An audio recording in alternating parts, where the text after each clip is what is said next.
Why is there suffering in the world? It's one of the biggest objections to the Christian faith. When Jesus was dying on the cross, he said, my God, why? And all of us know what it's like to say, why is there suffering? For some people, that's an academic thing. They don't want the Christian faith to be true, so they say, well, suffering means that the Christian faith can't be true. But for other people, it's because they are suffering. They are struggling. The Bible's answer is that God made men and women as the pinnacle of creation. And that when we, as a race, turned our backs on God and started to live independently of God, we fell and the whole of creation fell. And that is why there is suffering in the world. There is suffering because we have misused our freedom.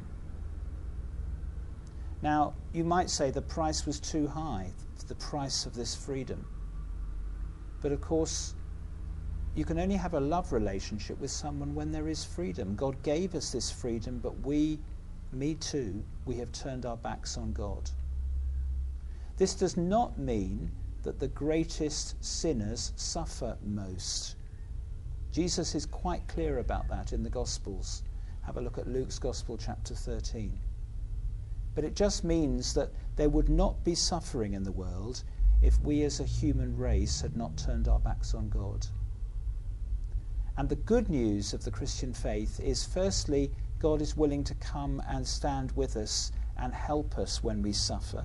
And I could introduce you to people in Above Bar Church who suffer immensely but who experience the presence and peace of God.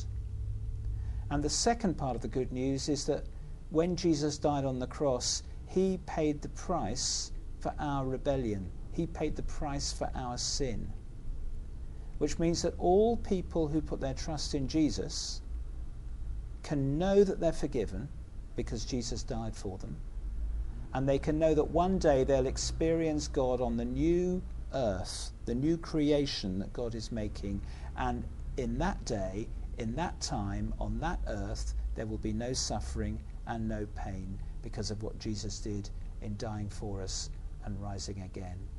So there are lots of questions about suffering I can't answer, but I can answer that Jesus has solved the problem, and for all those who trust him, they will know a suffering-free life forever on the new earth. And that is good news.